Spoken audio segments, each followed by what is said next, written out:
What is going on, guys? Welcome back to the Table of Madness, and boy oh boy, I am so excited. I got a very special video for you guys. We are going to be opening up the first chapter. That's right, a Lorcana booster box opening coming at you real quick. Before we do that, guys, do me the big favor, hit that like button for me right now. If you're new here, consider hitting that subscribe button as well. This is a channel for action figure reviews, TCG card games. You know, we do Pokemon, we do Digimon, now we're doing Lorcana, Battlesphere Saga, One Piece. Man, like I said, if you're a hobby enthusiast like myself, if you're a tabletop player such as myself, you know, you like action figures, you like booster box openings, you like collectibles, if you like reviews, hard-hitting analysis, all that kind of stuff, man, this is the channel for you. So go ahead and hit that subscribe button while you're at it if you are new here. If you're returning, welcome back. Love having you. So let's talk a little bit. Let's get into this Lorcana booster box opening. I know what some of you guys are thinking of.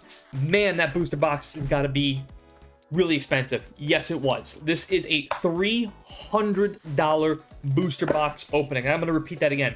$300. And I am very curious to see what the pull rates are, what kind of values in these booster boxes, what are we looking at here? Is it even worth it? Is it even like worth it to buy a $300 Lorcana booster box? We're going to be answering a lot of those questions. And then I'm also going to be doing a video here in the upcoming week. I'm going to do a good, the bad, and the ugly on Lorcana because there's a lot to talk about. I mean, Lorcana right now is facing lawsuits. I don't know if you guys know that. Upper Deck is filing a lawsuit on them. So there's a lot of things to talk about Lorcana just outside of the card game itself. But that'll be a video for another day. I digress. Let's go ahead and just enjoy this booster box opening. Let's see what kind of value we can get. So we got Mickey Mouse, Magic Golden Flower. We got a Scar. Timon. I like that card. Dr. Facilier. Hook. Elsa. All right. Nice little Elsa. Flynn Rider. All right. We got Eye of the Fates. Grab Your Sword. Nice. Just in Time. And, oh, a foil Donald Duck. There we go. I'm digging that. The Musketeer Donald Duck. He's a 2/5. That's a nice card. I'm going to put all the foils over here. We'll put the rest of the cards over there. And you know what? Also put the rares over here as well. Do a little bit of separation. All right, so one pack in. Let's go ahead and see what's in store in pack number 2. I am really curious. I've been seeing a lot of people opening up those like rainbow foils. I believe those are the enchanted rare. He's got a sword, control your temper, friends on the other side, beast mirror, Cinderella, ransack, Donald Duck.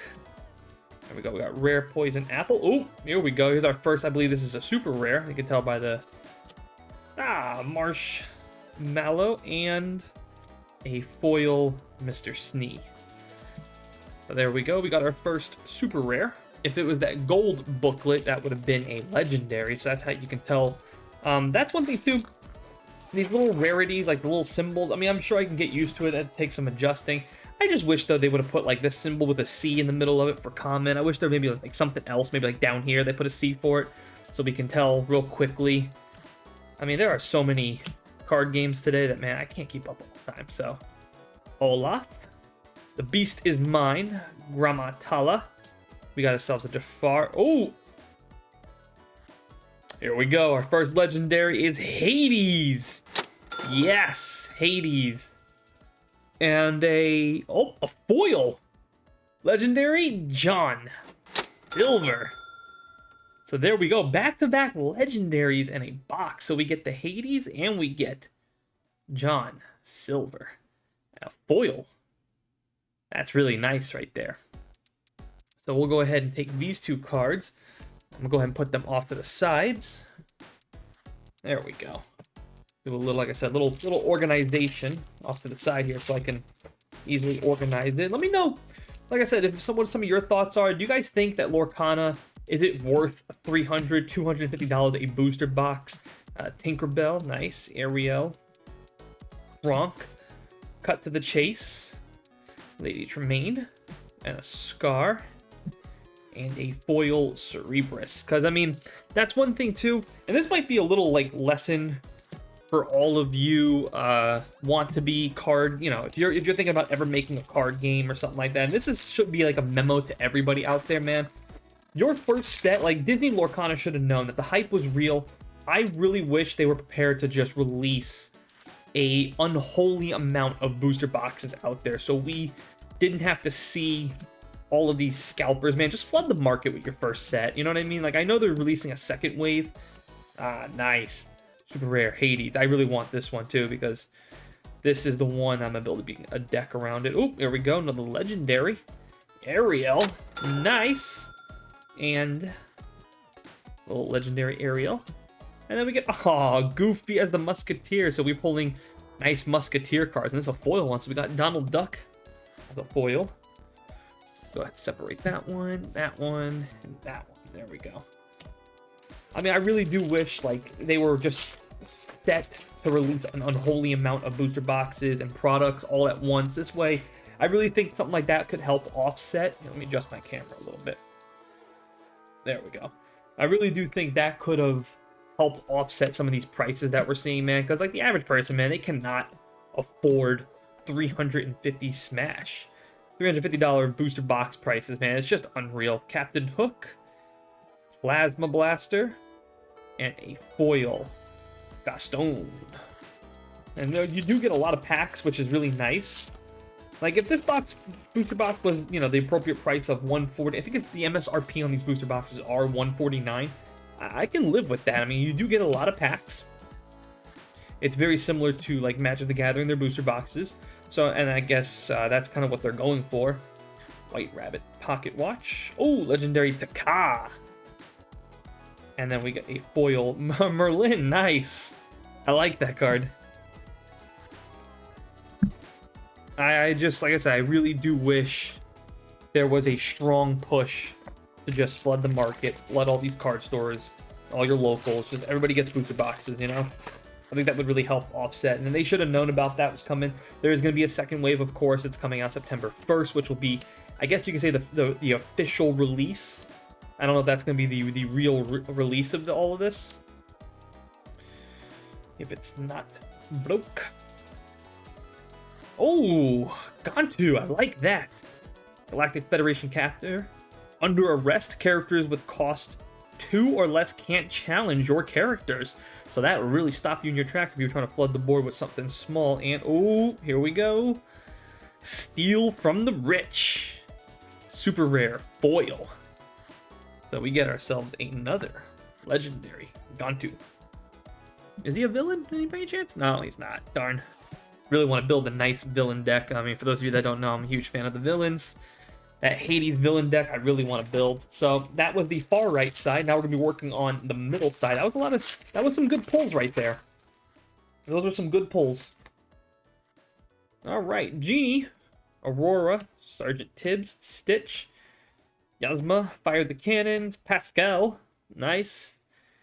Cashmere Cat, Belle, Dr. Fassier, and Be Prepared. Oh, 3 super rares, 1 pack.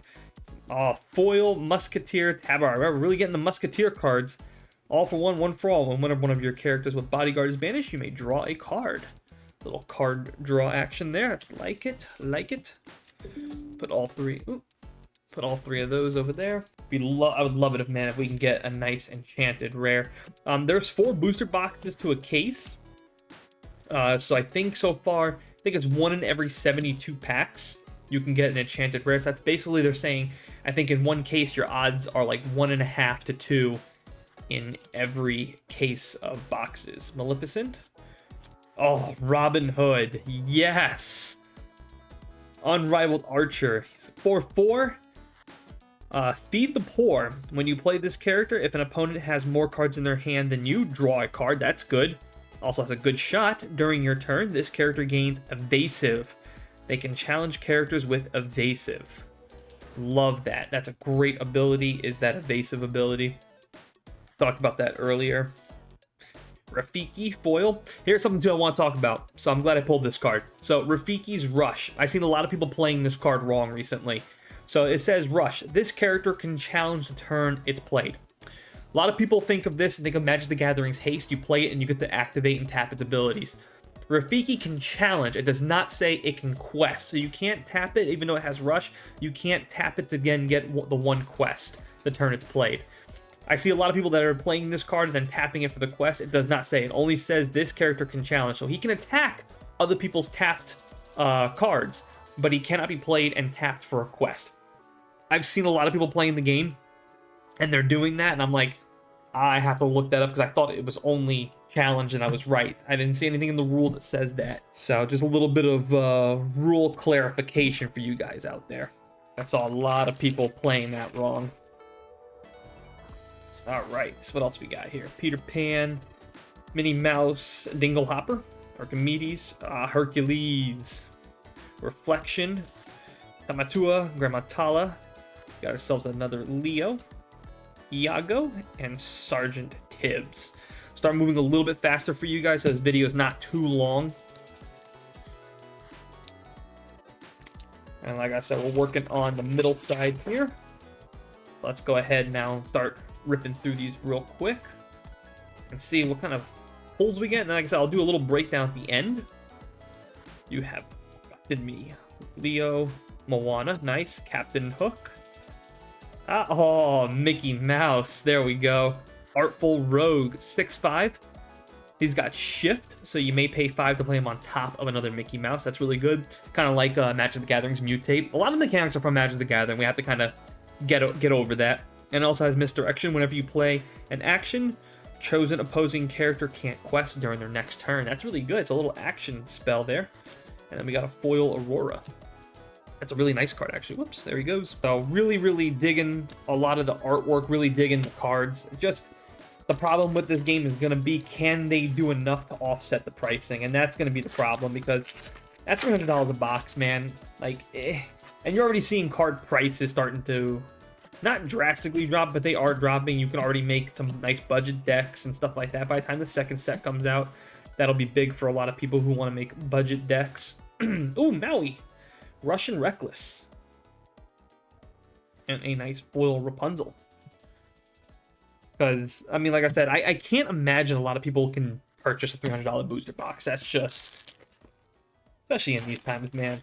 Times are tough. So, hopefully the prices come down so everybody can really enjoy it. I would love to see everybody get involved with this. Jetsam Break, Goofy, Donald Duck, Rapunzel, Fishbone Quill, and oh yes! Legendary Rapunzel. The very good Gleam and Glow. When you play this character, remove up to 3 damage of one of your characters. Draw a card for each damage removed this way. So this is an excellent card.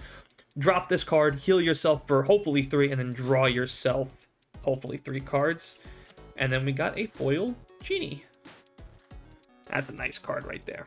Real quick right now too, guys, if you guys are with me and you're still watching, first of all, thank you so much. And hopefully by now you guys have hit that like button.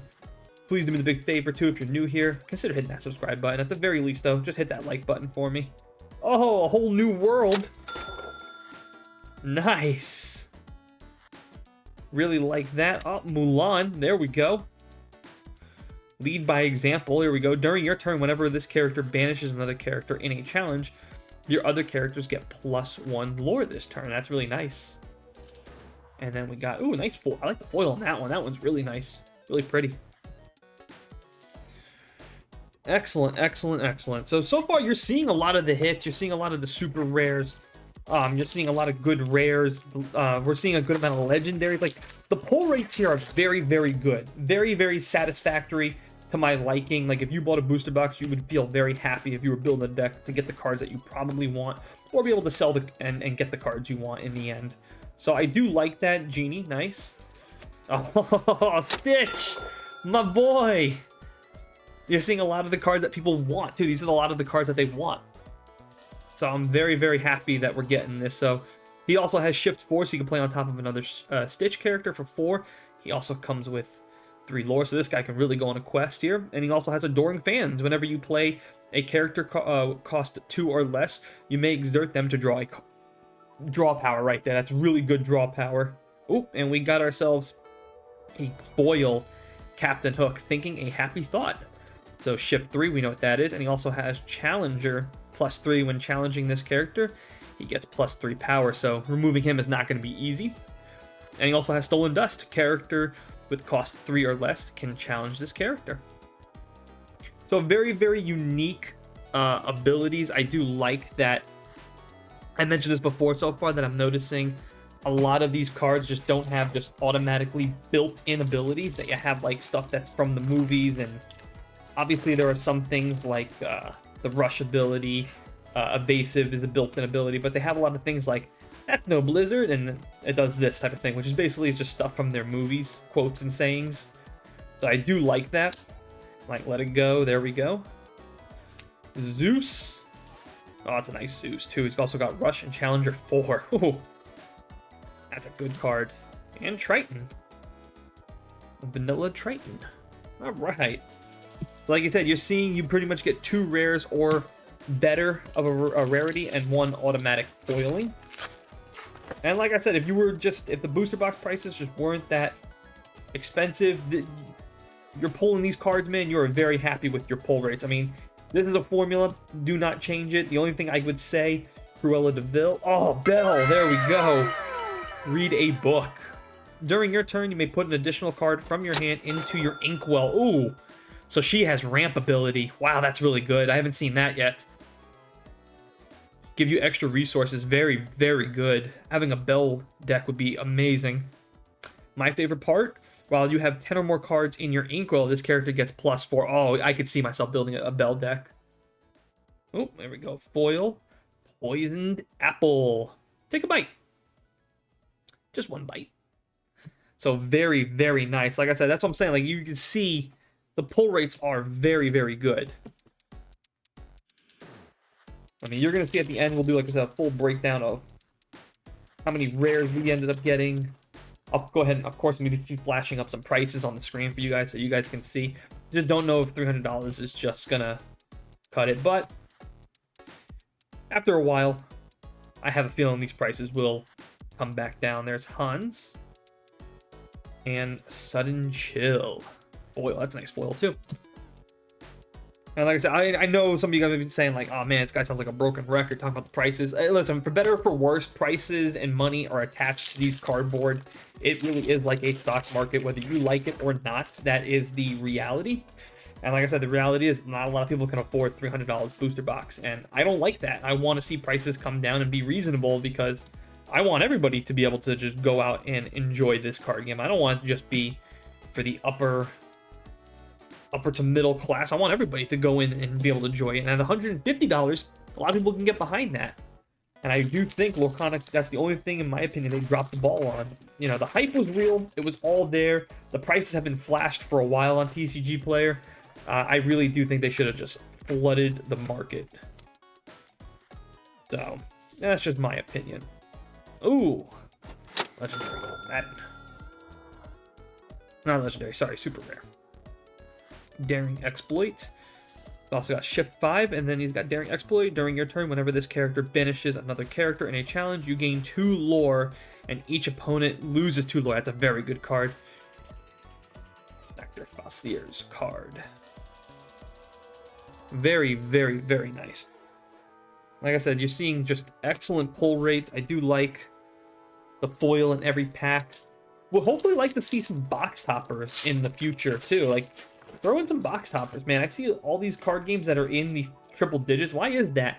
Pokemon, Magic, and now Lorcana, they don't offer box toppers. Maybe because they offset it with the amount of, like, legendaries and rares that you do end up getting.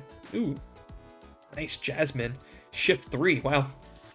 Caretaker, whenever you play this character, and whenever she quests, you may remove up to 2 damage from each of your characters. Very, very, ooh. Oh, foil Mulan. Super rare. Imperial Soldier. Nice. Excellent, excellent. Well, guys, we are down to our last 2 packs. This has been really, really exciting. And let me know, too, I want you guys to comment down below if you guys would like to see more Lorcana booster box opens. You guys know how I do it. I always like to give you guys what you want. If you're sitting there and you're like, man, I really want you to see more openings, let me know. I'll be more than happy to do that for you guys. Mother Gothel. Skip the drama, stay with mama. While this character is exerted, opposing characters can't quest. Ooh. Little removal, little stoppage there. And then a beautiful little stitch. Alright. Let's see if we get any last pack magic. Here we go, guys. Can we pull an enchanted rare, most expensive type of rarities? Can we get the most expensive card? Let's see. Magic Broom. Got me Moana. Oop. Musketeer. Oh! Legendary Taka. I'll take that. Seek the heart during your turn. Whenever this character banishes another character in a challenge, you gain 2 lore. Oh, man. I love cards that... And it's a villain. Oh, boy. I can see myself building around that villain deck that I want. And then, of course, we get a foil Captain Hook. All right, you guys. That is going to bring us down to the end of this video. Let's go ahead and now do a full breakdown. Alrighty, guys. Now let's go over the full breakdown. I'm not going to go over all of the rares for you guys. But here is the stack of rares that you get. So you get a nice hefty stack of rares, which is really good. Some of them are foil, some of them are not. For the super rares, we get a nice stack of super rares. So the super rares, we got Mother Gothel, Mulan, Aladdin, a Hans, a nice Stitch there, a whole new world, another Mulan, Mickey Mouse, Robin Hood, Taka, Ariel, and Marshmallow. So we get really nice amount of super rares. And then, of course, the legendaries, which is the rarity just above. We also got a legendary Taka, a legendary Belle, Rapunzel, Gantu, Hades, and a foil John Silver. Oop, there we go. So really, really good stuff. So here we go. 1, 2, 3, 4, 5, 6 legendaries. Go ahead and shove that over there for you guys. And then the amount of super rares we get 1, 2, 3, 4, 5, 6, 7, 8, 9, 10, 11, 12. 12 super rares. That's very good. That's a very, very good breakdown, because you got to imagine that this is probably going to make up some of your deck, and these cards are definitely going to make up. Like, if I had to guess, I would say the legendaries obviously are going to be the most, hopefully, the most powerful, stronger cards, stronger than the super rares, and the legendaries are going to be probably like the main catalyst for building your decks. And then it looks like for the super rares, it's also going to make up that secondary level of your decks. And then you're going to just probably pump them in full of rares, commons, and uncommons. So a very, very good breakdown. This is a very nice pull ratio and how many hits you get, which is very good. And again, not to mention too, you get all of these rares, which probably makes up. So right here, this probably would make up like a third of the deck, I would assume. Put that over there. I'd probably assume that if you were building a deck, this is how you're going to build it. And then the other, you know, probably makes up about 40%, maybe 50%, 30 on the lowest end, and then the rest of it's just going to be filled in with commons and uncommons. So excellent job here by Lorcana. Just really hope that these prices come down so it's more affordable for everybody. That's just the only thing I could say and add on to it. But other than that, this is excellent stuff that I'm seeing right here. Maybe some box toppers in the future. Hopefully get those prices down. And like I said, Lorcana, they'll be definitely cooking with something here, because it's Disney, it's iconic, everybody's going to want it. That's why the prices are so high, because the demand for this game is so high. So let me know what some of your guys' thoughts are. As always, guys, thanks for watching, thanks for listening, and I'll see you guys next time.